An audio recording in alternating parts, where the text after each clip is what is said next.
You're listening to Barbell Logic, brought to you by Barbell Logic Online Coaching, where each week we take a systematic walk through strength training and the refining power of voluntary hardship.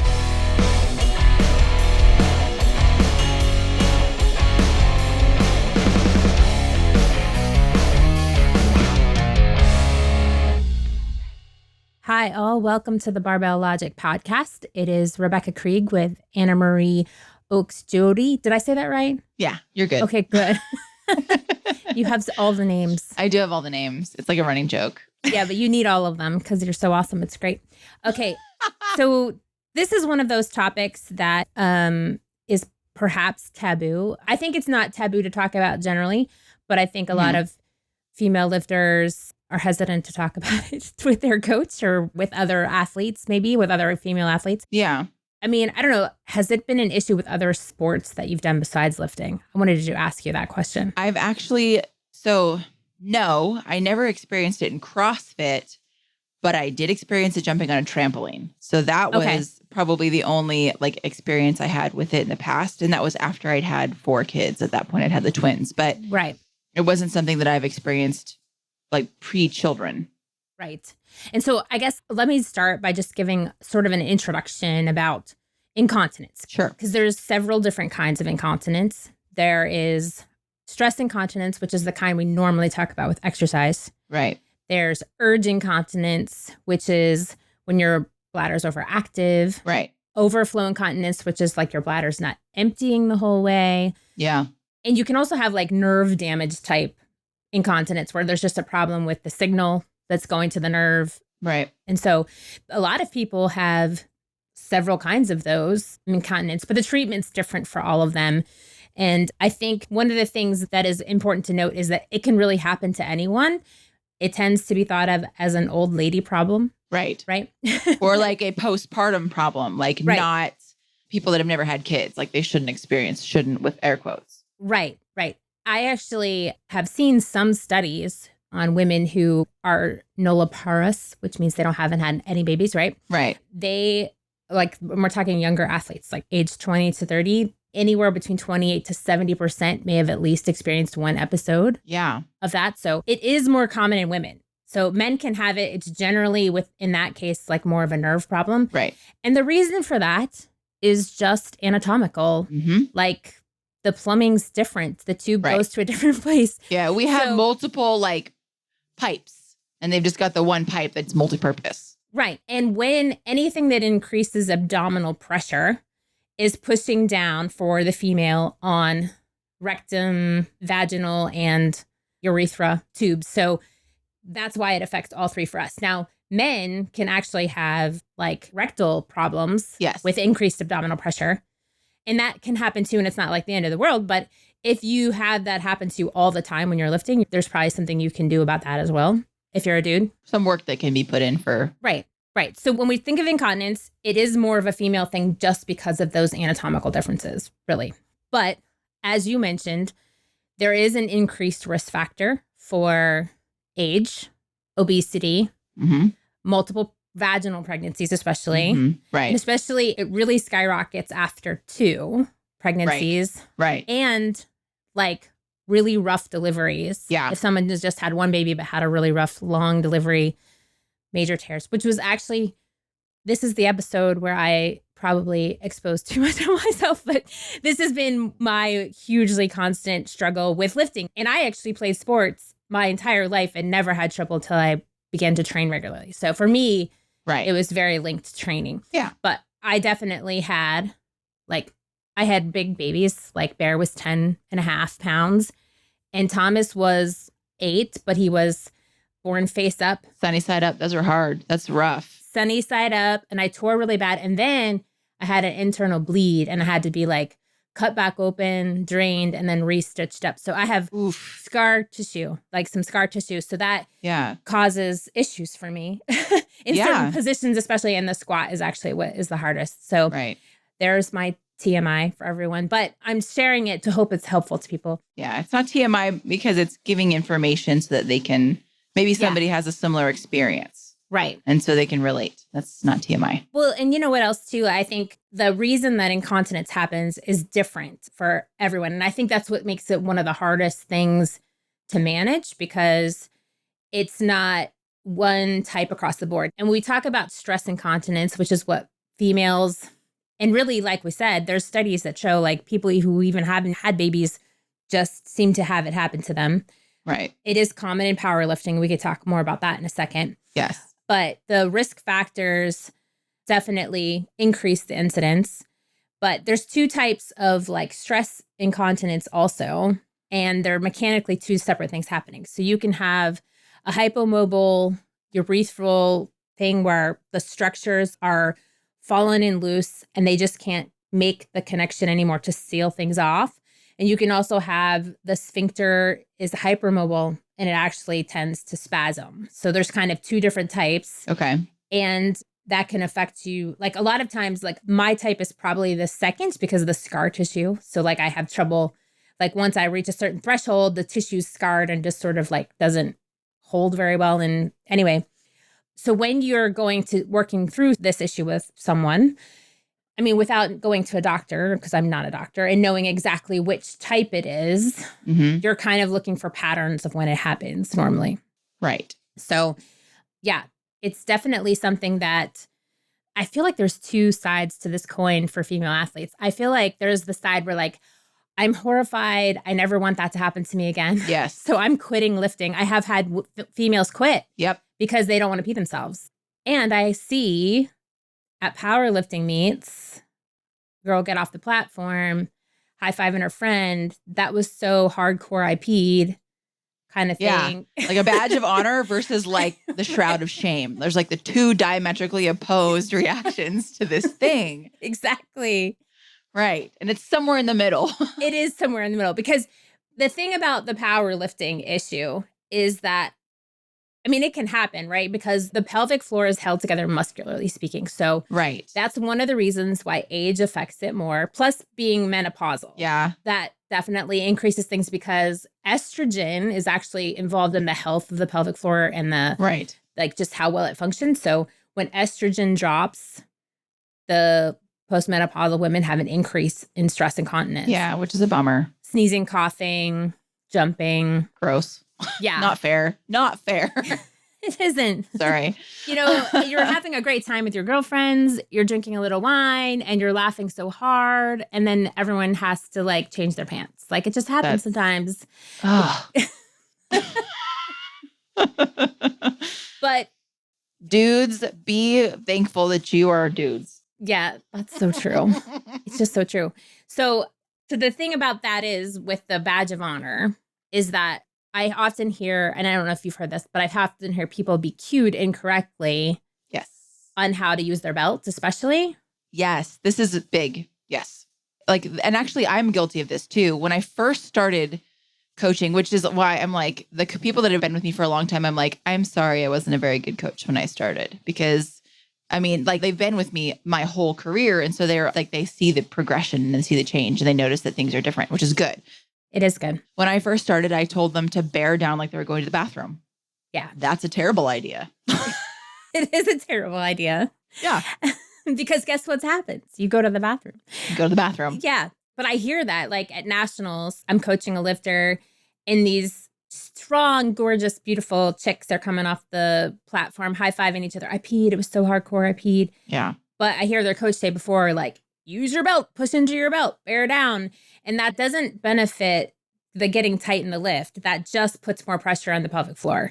Right. So what are we talking about? When we go to Valsalva, how do you do it properly? I think that's a difficult thing sometimes to describe to folks. But this is true whether you're a guy who has gone number 2 while you're lifting. Right. Or if you're a girl who pees, what you need to do is you Valsalva. You take a big breath back in the glottis and the throat. You seal it off. Seals in both directions. Yep. Both directions. So you have to seal the bottom, the pelvic floor as well. So you are pulling it up and in. Kegel. Yeah, a Kegel. And you're tightening the abdominals too. So when you tighten your abdominals with a belt on, you should be clenching and not pushing out into the belt. So you don't want to puff your belly out. Right. You want to clench like someone's about to punch you, like in the stomach. Yes. And so you're basically pulling all of it in, right? Sealing everything in and tight around. And I think like a lot of women have trouble wearing belts because it almost increases the pressure so much that it makes it almost beyond their control sometimes. Or especially if it can happen with training, like training with a belt on a regular basis, or if you don't have the belt on properly. Right. If it's too high or too low. Exactly. It has to be right in the right spot and the right tightness too. Right. Too tight. That sometimes is like, there's lots of factors, I think. There's lots of factors that add to the stress incontinence, strangely enough. But yeah, belt tightness, belt position. I've had people be very reluctant to wear the belt up over their belly button. So then it's down over their bladder. And that's terrible idea. Or they wear it super, super high and they get nothing out of it either unless they're doing a deadlift. Like it doesn't really work. But the cues involved, and I ended up switching my cue probably pretty early on in my career to like, you're trying to do a ki, like somebody's going to punch you. And the problem was most women have not been punched in the stomach. Most guys have. Weirdly enough. That's actually true. I actually had someone say, I've never been punched in the stomach. What does that mean? I know. And you're like, and I'm like, wow, your siblings were really nice to you. Yeah. I'm like, okay, I was way more rough and tumble. But like the guys are like, oh yeah, I totally know what that's like. And the ladies are like, So then I do what I call knife hands or like spear fingers. And I poke them really hard in the stomach and they automatically like, and then I'm like, that's what you're looking for right there. Exactly. Or I've also used like, you know how when you laugh so hard, your abs get sore, that feeling of how you've clenched them, that's what I've used too. Because hopefully everyone has laughed that hard. I hope. Hopefully. That'd be really, please laugh. Please laugh. Please laugh. Yeah. But so those are the big things. Like, so when I have a client and she's like, this is happening to me, I'm horrified, I don't want to do it again. A lot of times the first thing they say is, I don't want to lift heavy anymore. And then you're like, wait, what's going on? Yes. But I'll tell you my story and then we can kind of talk more about the details. So you have women who are going to not really know how to set their pelvic floor. And so sometimes just teaching them how to brace properly, they actually, and this is great for someone who's starting off on a linear progression because if you teach them properly how to brace immediately, as they work their way through linear progression, guess what's also strengthening? The pelvic floor as you go up through. And so you're training that to improve just like you're training any other error, like knees caving or leaning over too much, too little, whatever. Right. That's essential. Like if you can get that going immediately, that's perfect. And the pelvic floor is going to condition along with everything else. Right. But as in a power meet, you're pushing your limits, right? So yeah, it's max effort. It can just happen, right? Because you've just reached the maximum ability of, first of all, to get the bar up off the floor. Right. Or to hold your pelvic floor in. So it can happen. And I know it happens often with Olympic lifts too. Like I was watching some of the Pan American Games and, you know, these girls are trying to hit things they've never hit before. Right. And yeah, it's an explosive movement where you're putting an intense amount of pressure on the pelvic floor. And it's just sometimes not going to hold in that scenario. Right. Well, there's impact involved in Olympic lifts too, whether it's the power clean or the snatch. There's a position where you aren't really maintaining tightness and then all of a sudden you catch it wherever that is. Yes. And that's a dramatic like impact. So, which is why I like the jumping, right? Jumping, double unders in CrossFit, you know, or box jumps, women have trouble with it. Right. Definitely like anything that's like that. But there is a threshold as well.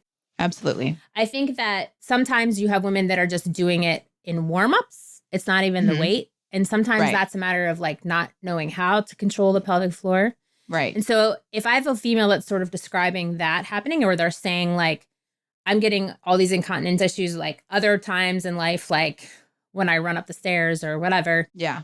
I actually think like doing the traditional Kegel physical therapy kind of route where you're just learning to control your pelvic floor is helpful because sometimes it's a matter of not knowing how to do it. Right. What it feels like. Right. But getting really good at those exercises might not help you control your bladder with a 200-pound squat. Right. Or a 200-pound deadlift. Like, yes, they're not necessarily the same stress. Right. So that's why when you start talking to a female who's having some issues, you kind of have to explore a little bit like, well, when is this happening to you? For me, I rarely have incontinence with a 1 rep lift. For me, it is a fatigue factor where I get to a point and I spasm. And once that happens, I like, it's really hard for me to like every set, every rep after that. It's like a threshold of fatigue I get past and I'm going to have a lot of trouble controlling it. Yeah. So for me, that has been immensely frustrating. No, for sure. Because my body has been way stronger than my bladder in that regard. Like, yeah. Of course, what do you do when you become advanced trainee? Well, you start doing more volume. So, yeah. I mean, I remember, bless my husband, I remember one day I was supposed to do like 8 sets of 4 at something like 215. Because I mean, I was just working up, right? Right. And I hit the threshold and like I did 12 reps just gushing every single time. I emptied my bladder and it was just gushing and gushing. And so the thing that's hard about it is that when you have to pee or you start to pee, what do you do? What does your body do? Well, you adduct your knees and you flex your trunk, right? Yep. So that's your body's reaction to, I'm going to the bathroom. But when you're squatting, those are the two opposite things that you're supposed to do. So for me, that was like mental overload. Like I'm still fighting myself, trying not to pee. In multiple ways. And I'm trying to keep my knees out.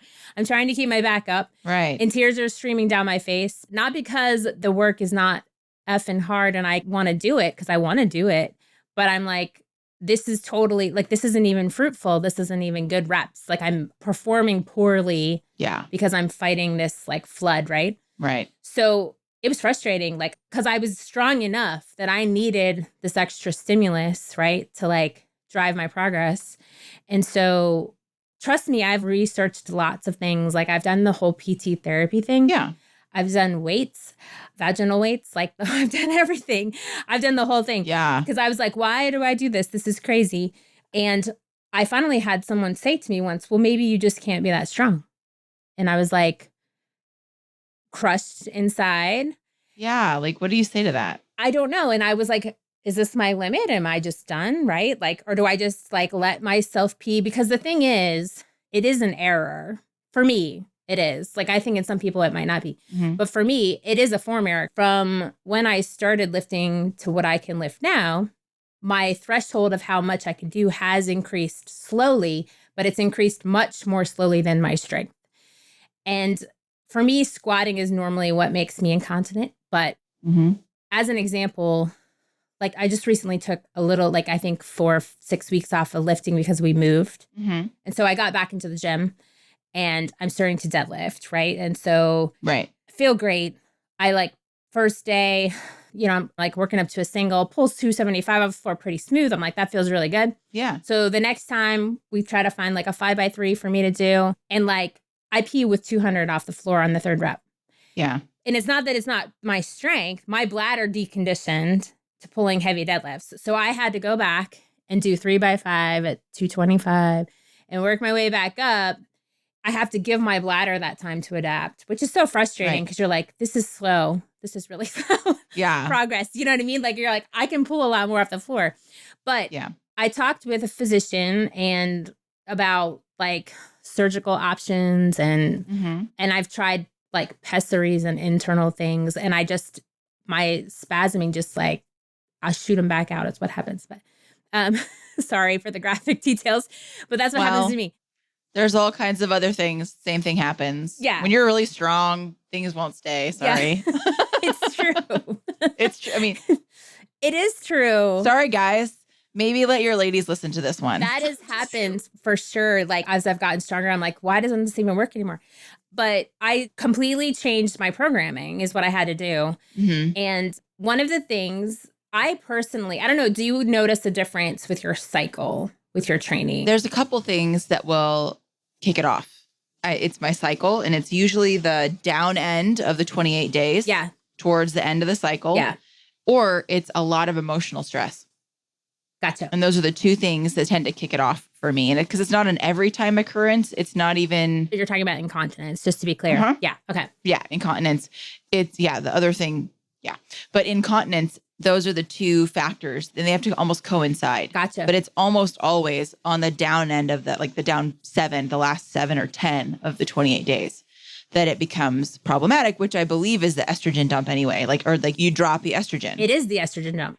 Yeah. So interesting thing, the postmenopausal women, they think one of the reasons that the level of stress incontinence increases is because of the drop in estrogen, right? Which makes sense. Right. So I just was reading a study that there's actually some success with topical estrogen. Oh, cool. Because taking it can actually increase some of those other things that might increase your stress incontinence.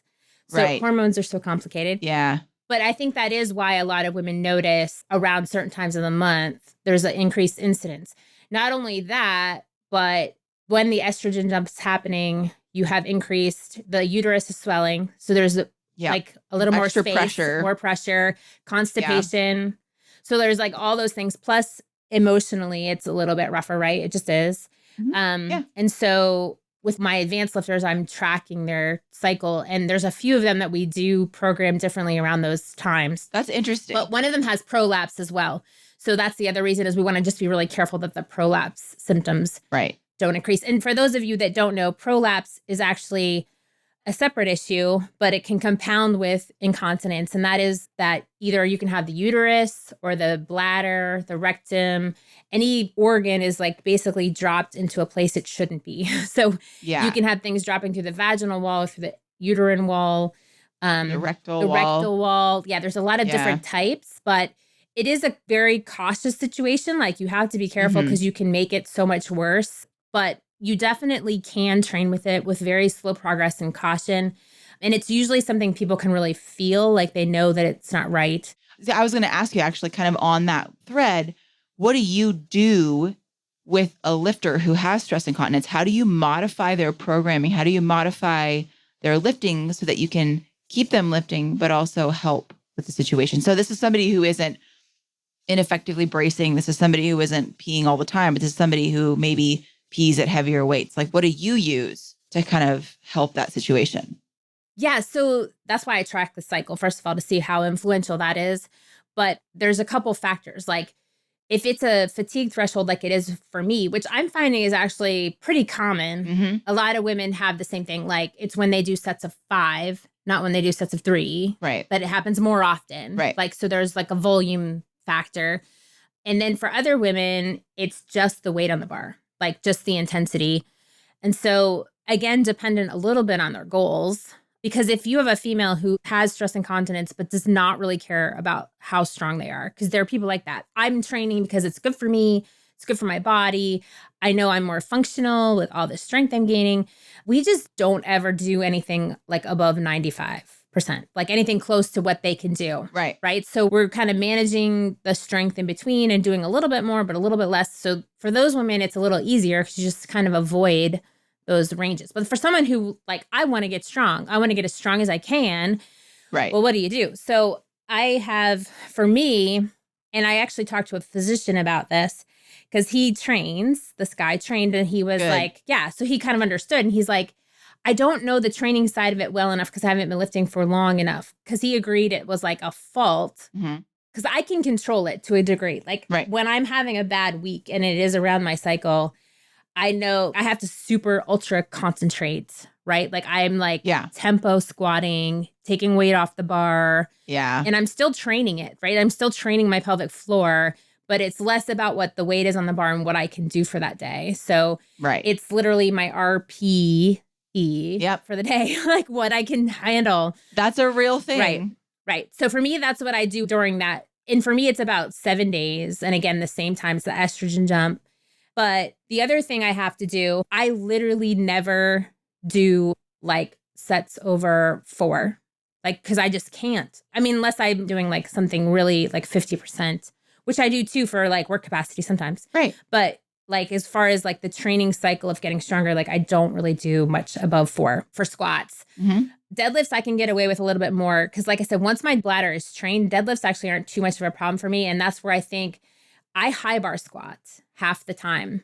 So because high bar squatting for me is easier to control my pelvic floor. That makes sense. Because your back angle is more upright. So you're right. Because when you bend over, the abdominal pressure pushes down, right? Right. And also adductors are under greater strain. And so I think that actually stretches the pelvic floor a little in a different direction. And for me, that's really tough. And usually you're doing less weight, I would say, too, with a high bar. That's actually accurate. So there's multiple factors there. It's multifactorial. Controls the intensity a little bit, but it's still hard. It's hard for my quads. Like my legs are still getting built up. But I don't wear a belt, except for if I'm about to do a competition or every now and again, if I'm like, I'm feeling good, I'm going to try for when we're at max to throw on a belt. Yeah. So I'm well enough along, like I know how to use a belt. So I can easily throw one on and do more weight. And then I'm always like, wow, this is amazing because I haven't worn a belt in forever. I was like, this feels great. You're like, this is so nice. I can squat this so easy. I'm so strong. But for me, I high bar squat half the time. So there's 2 weeks of my cycle that I can do low bar squats. So the first half of your cycle. Yep. So we do singles and doubles then and try to push the weight on that as much as possible. And then the rest of the time I'm doing tons of volume work at high bar squats. It's god awful. Yeah. Because literally he's giving me like 10 sets of 2 or 3. But it's what I have to do. It takes so long. I mean, I try to actually make my rest really short and all that stuff. But if I don't rest long enough, my pelvic floor will tell me it's wrong. Right. I mean, and I'm talking like I try to rest 2 minutes and when I really need to rest 5. I'm not resting like 10 minutes or anything like that. But no, this is when you're doing sets at that number, like 2 to 3 to 1, like you're doing like 10 sets of doubles. Yeah. Your rest, your set takes 5 seconds. Your rest doesn't need to be 10 minutes. We're not talking like max 5 rep maxes. Yep, exactly. So that's what I do for squats. And then, like I said, for my deadlift, rack pulls are really hard for whatever reason. I think I have a really short trunk and long legs, and I'm not sure if it's the position of, like, I've played with like where I rack it.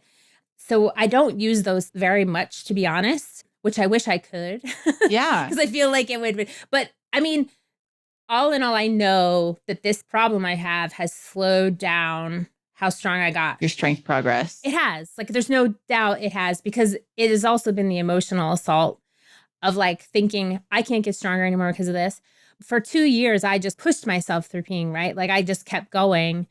But in the back of my mind, I'm like, this isn't right. Like, it's not right that I'm just like gushing pee every single time. And it's exhausting. You're like, no, do I change my clothes? Like, yeah, you're like getting dressed to work out.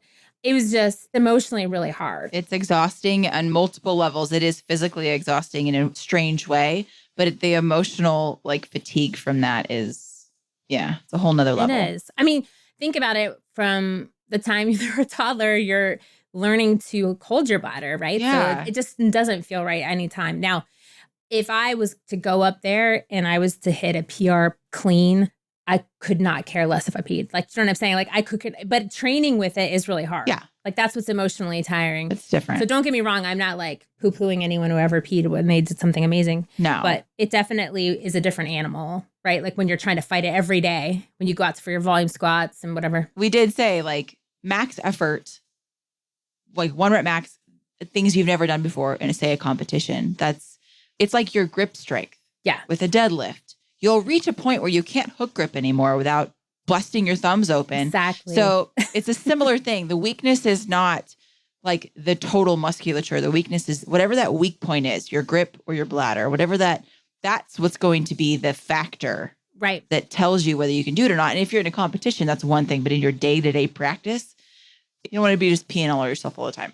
Because it is demoralizing. And I'm not like, it's not like, oh, you're a bad person if you do. It's just that it's, like, I've had all the men in my life comfort me or try to comfort me. Like, it happens. It's okay. Sure. I don't care that you do it. I still love you. I'm like, I don't really care. I freaking care. Yeah. It freaking is horrible to try to get through your workout. Yeah. It's just not fun for me. Yeah. Right. Exactly. So, and I get it. Like, there's been times, Anna Marie, I have to be completely honest. There's been times, so I'm working out with like Bear and my husband, Caleb, and I'm watching them and like, I'm sorry, guys, I'm going to throw you under the bus just a little bit, but I love you. I'm looking at them. They're like pissed that something went wrong in their workout or like, and I'm like, you have no fucking idea. At least you didn't pee. Yeah. But you know what I'm saying? Like, I'm like, suck it up. Yeah. Like, suck it up. Like, your legs feel tired. Oh. I'm sorry. Did you not catch that clean? Oh, I'm so sorry. They are completely compassionate and love me. Like, I don't want to say it like that, but sometimes I'm frustrated. They're wonderful men. Yes, absolutely. I mean, you could ask Bear this, but I believe there was one time where he was feeling a little bit sorry for himself and I was struggling on my own. And I was like, you better be thankful that you have the ability to do this. And one of those mom moments where I snapped and gave him the full on smackdown. Yeah. About, like, you don't have to worry about peeing your pants when you squat. Yeah. So get back under there and do another set. You have 5 more. Yeah. So no, That's a reality at our gym in our house. I mean, I do that to a smaller extent with my kids too, because they're like complaining and I'm like, do you have food on the table? It's the same idea where you're like, you're not a have not, you're a have. So just do it because you can. I love that. You're a have, not a have not. Yeah. I'm relish them and I'm happy for them, but there's sometimes I'm like, I'm so jealous. Like I'm so jealous of just the like, coach says do 5 by 5. I can do that. Just do it.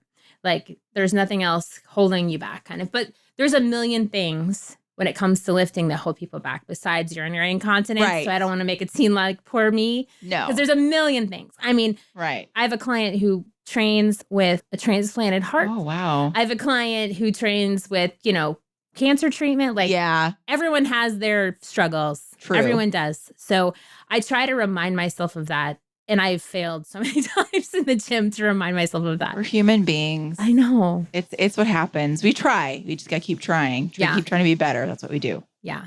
So what do you think about, like we talked a little bit in one of the last episodes about like the cultural side of like it used to be, and thankfully it's changing, but it used to be, your body's not really made to do that, honey. And some people look at stress incontinence as, see, your body's not supposed to do this. I haven't encountered that so much. Oh, I'm glad. I am glad because I don't know how I would have responded if somebody told me that. I probably wouldn't have responded very gracefully. Not so good with that stuff. But what I have seen is, so I've recently posted on my Instagram a couple of videos of me like fully peeing, like, and it's not a common occurrence, but it was like a max deadlift and it was a max squat. And at one point I actually I know I'm recording. I look up at the camera and I'm just like, and I posted it because I absolutely didn't have to. Right. But what I wanted to do was I have a lot of female followers. I wanted them to see that just because I look a certain way or I train all the time or like that it is a normal occurrence, not to like make it a badge of honor, but to let them know that they're maybe not alone. So, right.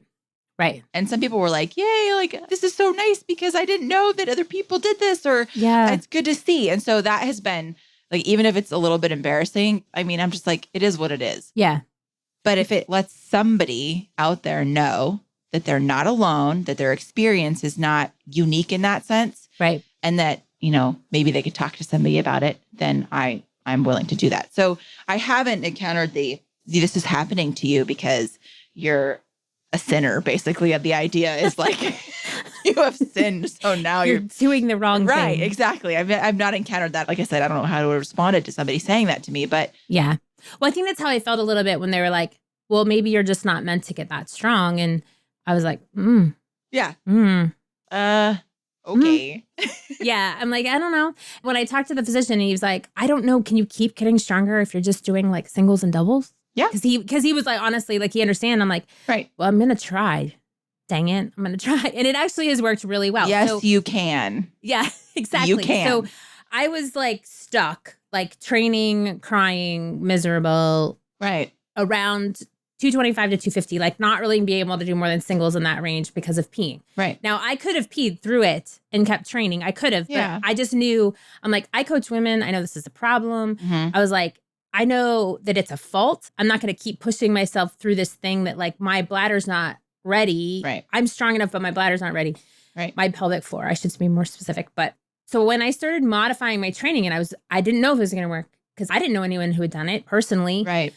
I got up to squatting 290. Nice. For a single. And I was like, okay, this works, right? Yeah. Proof of concept. And then I went on vacation. I didn't get 300. I was so, and then I had to restart. But there's a moment in there, like talking about training with the boys, like I squatted 225 without a belt, first set of 5. And I busted out crying because I didn't pee myself.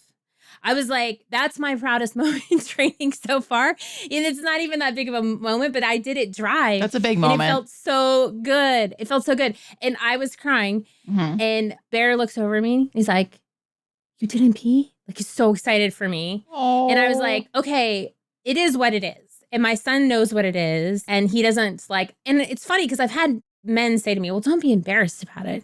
And I'm not embarrassed about it. That's not what it is. No. What it is the struggle of trying to train through it. Yeah. That's the part. So, don't assume that it's like, she just feels bad about it or something like that. Shame. Right. It's not so much shame as it is all the other fatigues that go along with that occurrence. Yeah. I mean, it's mentally fighting your form like every single time. That's my story, but I know other women have different stories, and there's a bunch of different things that can affect it for sure. I also have had trainees like not drink water because they're afraid of peeing themselves. Get dehydrated. Ooh, I've done it myself, to be honest, but Same. I'm like, ooh, I could finish this water bottle, or I'll wait till I'm done squatting and then I'll finish it. Like, to be fair, that's what I do. I do that sometimes too, because if I'm paying attention and I've noticed that it's occurring more often, I'll be like, okay, I haven't had water for at least an hour. It's okay to go squat. Like, there's things that and in some people's minds, that's not like, you wouldn't want to do that. But for me, I'm like, look, this how I keep training. Yeah. I find a way to work around this situation that occurs. Time your water. I time my coffee too, if I can. Yeah, because caffeine can make it worse because it can irritate, especially if you have a hyperactive sphincter. Right. It can irritate that. There's lots of different factors. So we should also talk about the fact, and this is one of those mental fatigue psychological parts of it, that because once it finally happens and you're like, oh my gosh, I peed when I was deadlifting or squatting, then one of the things that you are battling is it's in the back of your mind again. Every rep. Every single rep, right? So what do? But you start running to the bathroom before you do every set. Yeah. Right? And women, I know there are some of you out there that are doing that. Yeah. But the thing about it is that becomes a behavioral indicator to your brain that it's time to pee. It's a Pavlovian response. Totally. It's conditioned in. Yeah. Just like, I don't know if you are in a habit of like, peeing before you get in the shower or peeing before bed, like you always have to pee at that time. Why? Because your brain's like, this is when we pee. So the same thing can happen with training. So you do have to watch yourself that you're not like playing into that habit or that mindset. Creating that cycle. Yeah. So that's another crazy side effect that you have to be aware of. Like, don't let your body think, because even if you've emptied your bladder before your workout, you should be able to get through squats before having to go to the bathroom again. I mean, you don't usually have to go to the bathroom every 3 minutes, right? So you need to like remind yourself of that and not let yourself think you have to empty it every time. Yeah. So there's that side of it too when you're managing training. And sometimes that's how I catch that my women are having incontinence issues. They're like, sorry, I had to go to the bathroom again before I did my next set. Like, why are you going to the bathroom? Exactly. What's going on there? Yeah. Tell me more about that. That's the one thing. And we've talked about properly breathing, and we've talked about the belt. So wearing the belt in the right place is a big deal. Some women also find it helpful. I did not. But have you ever coached women to like make a sound? Have you heard of this? The hissing or like... Yeah. Like letting out some air. Mm-hmm. Yeah. I tend to not prefer that method. More for form reasons than anything else, because it's almost like it's too difficult for them to manage to stay tight while also releasing air. Yeah. So I've used it a couple of times and it's been successful a handful of times with the same person or two. Yeah. But they still pee. Yeah. At some point. Yeah. That's been my finding too. So the idea, just to explain a little bit more, is that because it's the intra-abdominal pressure increase that causes the peeing, there is a method out there to let out some air. So like a release valve. Just release the pressure, basically. But I found the same as Anna Marie. While it might help occasionally, it doesn't habitually help. I've heard of other coaches having success with that, but for me, I've never. And like you said, it just sets you up for like, obviously the reason we're creating that abdominal pressure is because we want the tightness. So, and I think too, in some of those cases, the people probably aren't properly bracing. I think that's probably the situation with those particular individuals. I think you're right. Is they're not bracing properly, and that release of pressure allows like a pull up or what, like the pull up of the lower half of that area. So yeah, I wanted to give a couple of methods that I will use with trainees when they're having stress incontinence. So one is talking to them about caffeine. If they're an energy drinker or drink a lot of coffee, I'll be like, okay, if you got to squat today, see what happens if you don't drink any caffeine today. And then that usually is a little bit helpful if they have like that excitable sphincter kind of thing. Right. But what works best across the board is something that I learned from another awesome coach who actually is my coach, but is that RPE is I will tell them when I have somebody that has this chronically, I cannot give them like a set weight. I have to give them either a range, right? Or I'll give them an RPE, like a reps in reserve kind of idea. and I'll say, stop before you pee. So if you feel like you're going to pee or if you pee on one of the reps, that's the top set for the day, and then back off and finish the rest. Right. Because the goal is to, like you said, acclimate the bladder to the pressure. Yeah, exactly. Because they're bracing properly, you know what I mean? And so that's what I'll use. And I've done that successfully quite a few times. That's a newer take that the last, I want to say 3 years that I've done that. But that has been a huge success. And they've also been able to maintain a good amount of strength through there and then get stronger as long as I'm just like, look, you got to stop. If you pee on one of the reps, even if it's the very, very last one, you don't add any weight. Even if you feel like you could do a bunch more weight, that's it. Let's stop. Right. Or if you feel like you might, that's the end of it for the day. And then you back off a percentage and do the rest. That's awesome. Yeah. And that's definitely what I've generally felt true for me with the like cycle tracking. I do think like, I know we just had an episode about like training PRs. Yeah.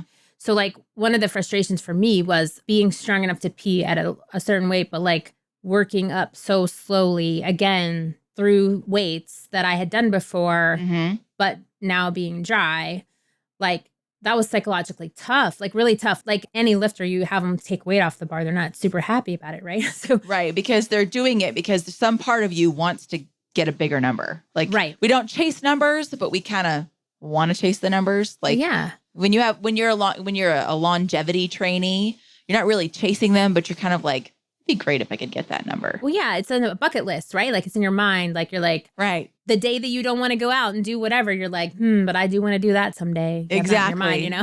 That's what keeps you. Yeah. And that's what kept me too. Like I was just like, what am I going to do? Like just get older and, you know, stay kind of strong. I mean, you know, like what's my alternative? So that was me. But like I said, other women who have goals of like, you know, they wanted to build some strength, which is cool. Like, I don't care that you don't want to chase numbers. Like, that is fine with me.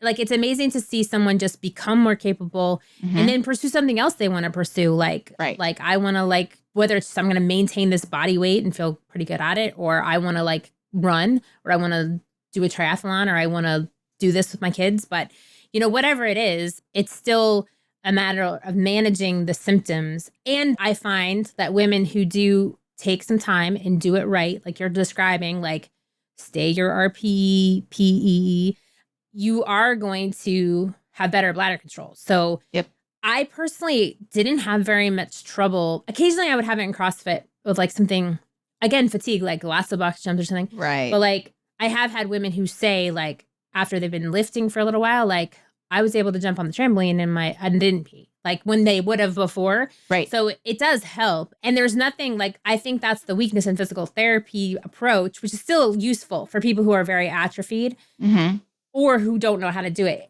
It's still like they get to that point where they need to test their pelvic floor in a better way. And lifting does that. So it can be very beneficial in that regard. I was like looking up athlete incontinence, and it's really hard to find stuff about it, honestly. There's a lot more in endurance running and things like that than there is for lifters. And I think the mentality is, well, like, of course they're going to pee because they're lifting heavy stuff. So they shouldn't do that. They tell you not to do that when you have incontinence. Right. So I'm like, that's not a solution. It's not. Exactly. That's a stopgap. Let's find a solution for the problem. Yeah. Right. And that's what I'm in the game for. Right. And I hope like, and my clients are so receptive of that too. Like, cause the ones that haven't and the ones who are working through it, like it helps to have somebody else who's been there and, you know, absolutely gone through it, because the psychological side of it is really tough.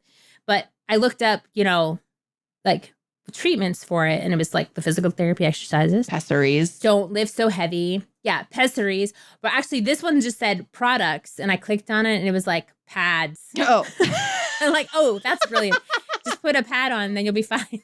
Yeah, you're like, cool. I'll just wear a diaper. It's fine. Which is basically what that is. Yeah, and I've done it in the past before sometimes, because I'm like, I don't want to clean this up later. Yeah. I know it's going to happen. That's what I was doing when I was pressing through it. I was just wearing a diaper, a literal diaper. And then I'm like, because I don't want to clean it up. Yeah. Like, it's a pain to clean up every set or whatever. So, but now I don't have to do that. I'm drier now, so it's good. Yay. Success. I know. So you mentioned pessary, which is a treatment for like really, really severe incontinence. They can like actually do a mesh pessary, like a surgery, but there actually are paper ones too. Yeah. Like, which is basically like a really gigantic, how you explain it? So the ones that I've encountered, the clients that have used them, they're a big plastic ring with like a bar across the bottom. So it looks almost like the sign for a woman without the vertical line. Right. But that horizontal bar comes right up against it. And it's this big, hard plastic thing. And the whole point of a pessary is to occlude the urethra so that it cannot empty. Right. So it's like an extra sphincter or an artificial sphincter. Right. Physical pressure. Right. Physical pressure on it. Insert into your body when you're squatting or deadlifting. And like Rebecca has already said, sometimes you're so strong, you just shoot them out of your body. Yeah. And that happens. Yeah. It does. I have had a reasonable success too as a first try line of things, especially if it's somebody who's in a linear progression and is just starting to happen to them, of using the menstrual cup. Yeah, the Diva cup or the Diva cup, to wear it while you're lifting. And basically it's not as big as a pessary. And it's not as hard. It's not. And it's something in your pelvic floor. And it actually is like an internal belt a little bit. Like you can actually push against it. And it kind of gives you a little bit of feedback about your tightening your pelvic floor. It's a good mental reminder too for some people. Like it's for me, it's not. It's one of those things that gets expelled from the body. But for some people, Right. But I think that's what I'm saying. I think when someone's just starting off lifting, it could be a useful tool to sort of like learn how to properly hold yourself in. Yeah. And it has helped. And people will be like, oh, yeah, I'm drier. Like, because they're just contracting it harder than they were before. Yeah. It is like the belt. Like it is a belt. It's an internal belt. But think about that. You'll tell somebody to brace really, really hard and they'll brace as hard as they can. Then you'll put a belt on them. And it's not that the belt makes you stronger, that's a misconception that the belt is like a cheating tool.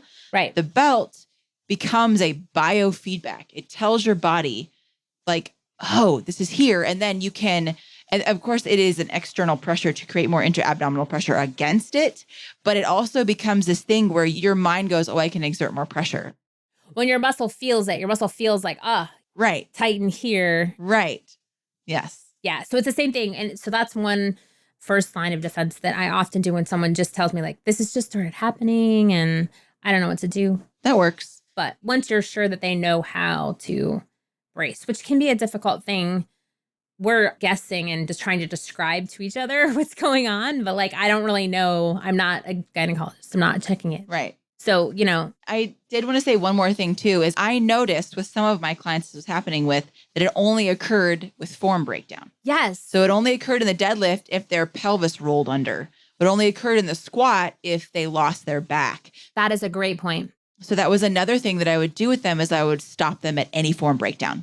Their RPE was based on form breakdown. And I do this with any client that I have that has accessory work. Yes. I say, this is an accessory lift. You should not be maxing out on it. I don't want to see any form breakdown at all. The bar can slow, that's fine, but I don't want to see you elbows flying behind the bar, the bar getting pushed 6 feet in front of your face, like rolling up on your neck or any of those things.